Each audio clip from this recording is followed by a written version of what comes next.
आपकी पार्टी ने ऐसे लोगों को टिकट दिया जो नोबडीज थे।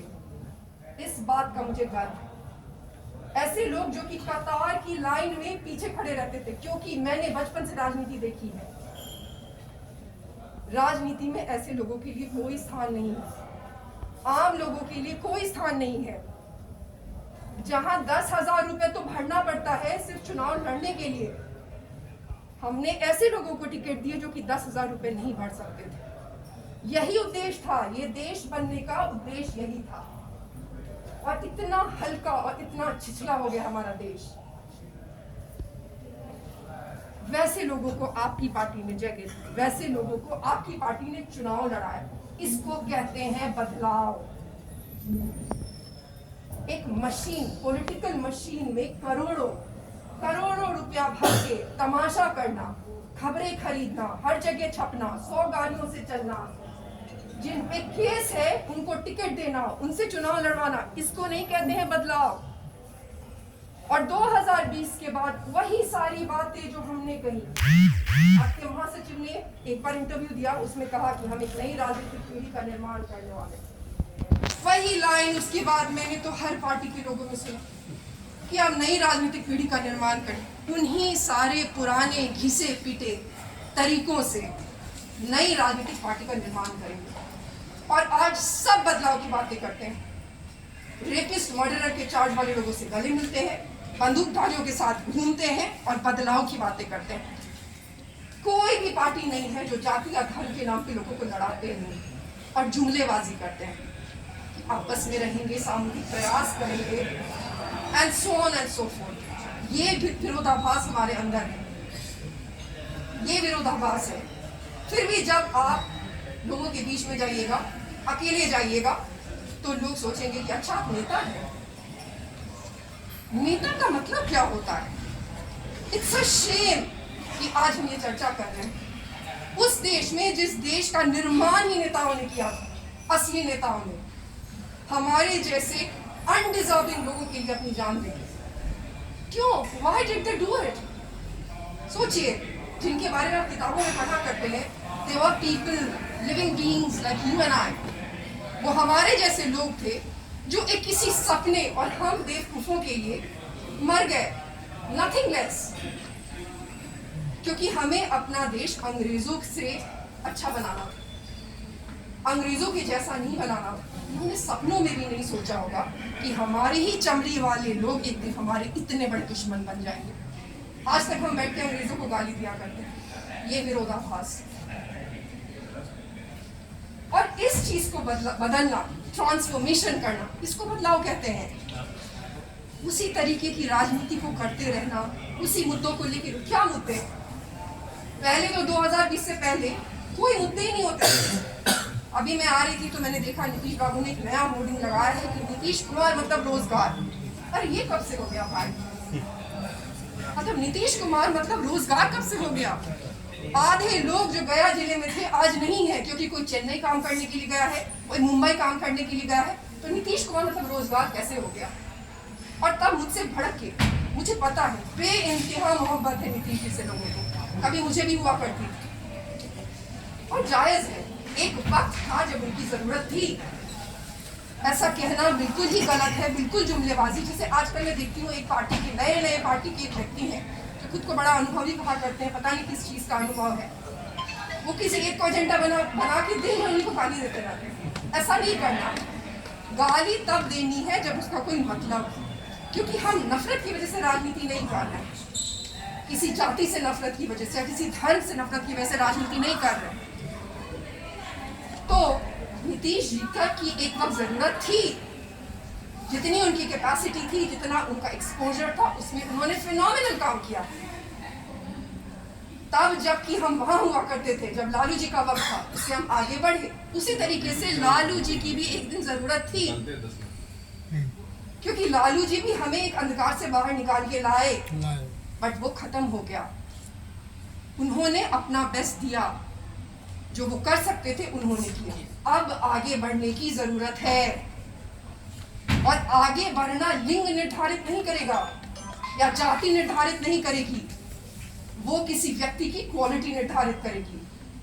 आज ही मैं कह रही थी किसी को कि आप जब मुझे देखते हैं तो मैं आपको शायद कोई जाति, किसी को कोई धर्म, या शायद सबसे बड़ी बात, हमारी महिलाओं के लिए सबसे बड़ी बात कि मैं महिला नजर आती हूँ। और आप ऐसे सोचिए कि आप दिन में अपने आप को आईने में कितने देर के लिए देखते होंगे? 2 मिनट के लिए।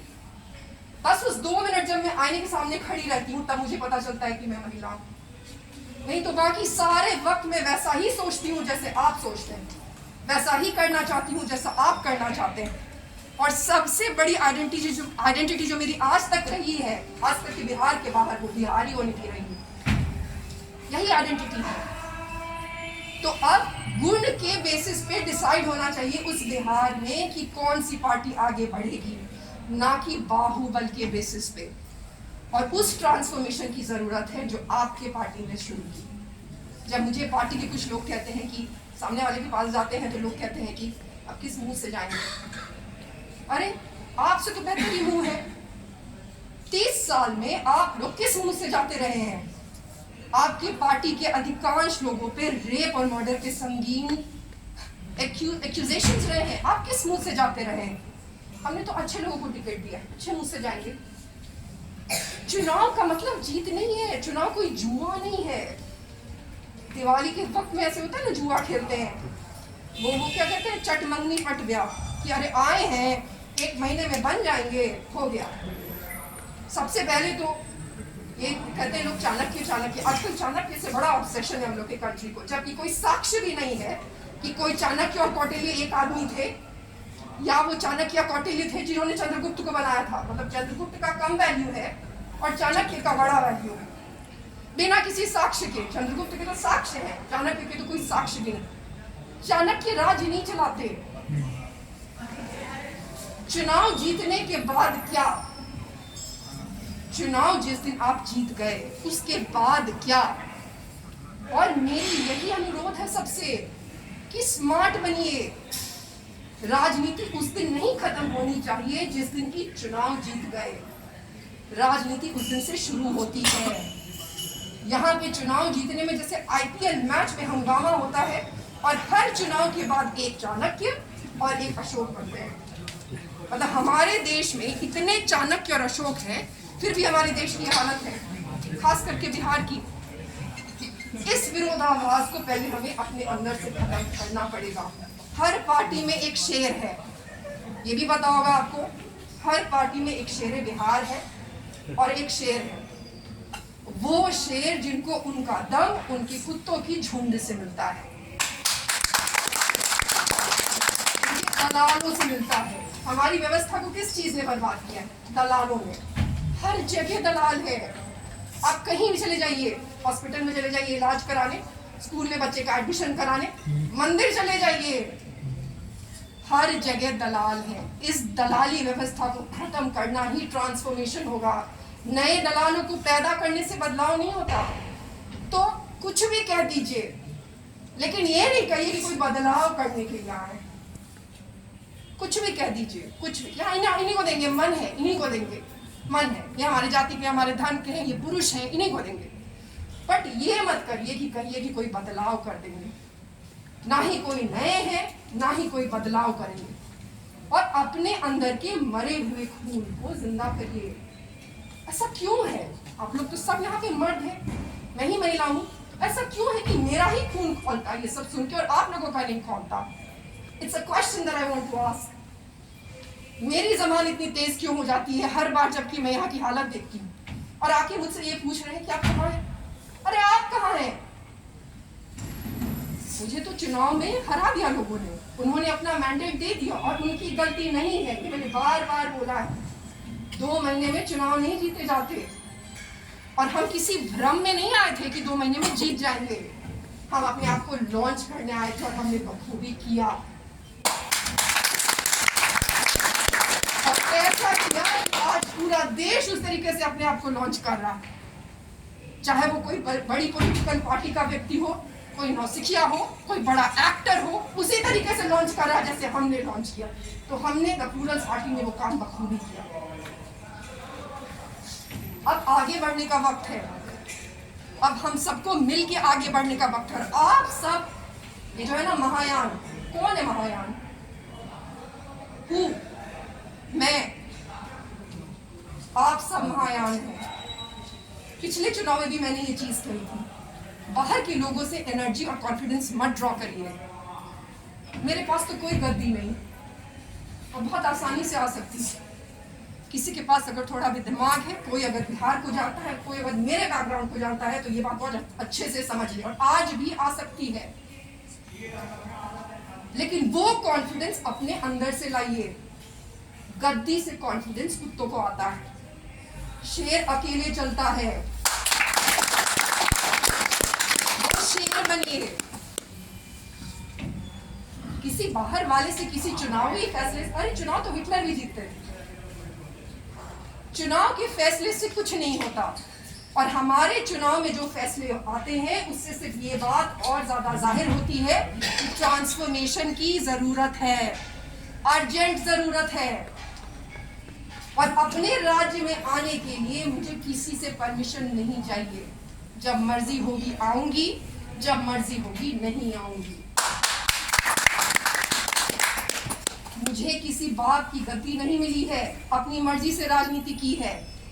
तो ये प्रूफ नहीं करूंगी कि मैं सीरियस हूं, ये प्रूफ नहीं करूंगी। जिसको ये बात नहीं समझ में आ रही उसको ये बात कभी समझ में नहीं आएगी कि मैं सीरियस हूं, और बखूबी समझ में आ रही है लोगों को। नहीं तो इतने सारा अचानक से कॉन्टेंडर नहीं हो जाता बिहार में।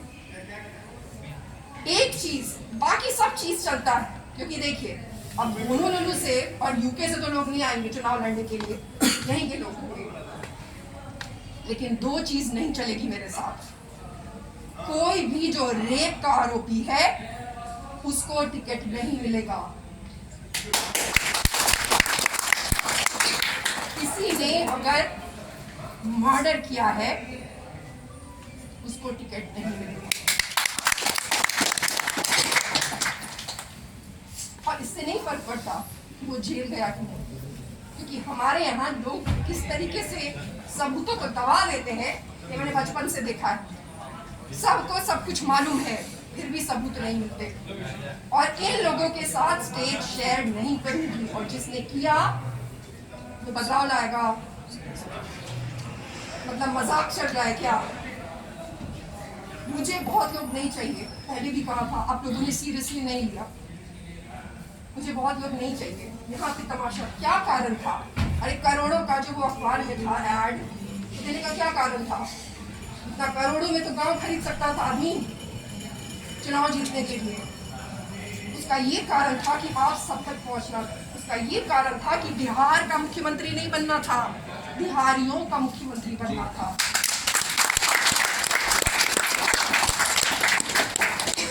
और वही करना है। कुछ भी डेड नहीं हुआ है। डेड उस दिन होगा जिस दिन आज भी डेड। मैं जिंदा ही हूं और आप सब जिंदा हैं। अपने अंदर की धूल को जगाइए। और सबसे महत्वपूर्ण बात, अगर आप लोग वाकई में बस यही चाहते हैं कि किसी भी तरीके से ये टेन प्रकार इन पावर आ जाए तो ठीक है, वो भी ले आएंगे, लेकिन फिर आप लोगों की कोई जरूरत नहीं रह जाएगी। ये बात भी सीधे सीधे बोल रहे हैं। फिर वही राजनीति चलेगी, वही पुराने ढर्रे की राजनीति चलेगी। पावर सिर्फ एक या दो लोगों के पास आएगा और आप लोग झंडा ही उठाते रह जाइएगा। तो ये जो विरोधाभास है अपने अंदर कि जल्दी क्यों नहीं हो रहा, लोगों के पास मुंह लेके कैसे जाए, पूछिए उन लोगों से जो 2020 से अभी तक में हमारे पार्टी में थे और अब नहीं है, कहाँ है? क्या उनको उनकी पार्टी में उतना सम्मान मिल रहा है जितना यहाँ मिला करता था? पूछिए, असंभव है। तो ये जो पूरी मेहनत है, एक यहाँ पे व्यक्ति जो बगल में बैठे हुए हैं, उनको क्या जरूरत थी छोड़ने की? और मुझे तो बहुत सारी खबर है, मुझे तो ये भी खबर है कि शायद पिछले चुनाव में ये कहीं और जा भी चुके रहते। ये जरूरत पैदा होती है उस जिद से जो कभी हमारे देश में लोगों के भीतर हुआ करती थी, और थोड़ा बहुत उनका अंश शायद इनमें भी बाकी है और मुझ में भी बाकी है। और आपके अंदर अगर मर गया है तो उसको जगा दीजिए। मुझे धोखा बर्दाश्त नहीं है, और आप मुझे क्या धोखा देंगे? आप खुद को धोखा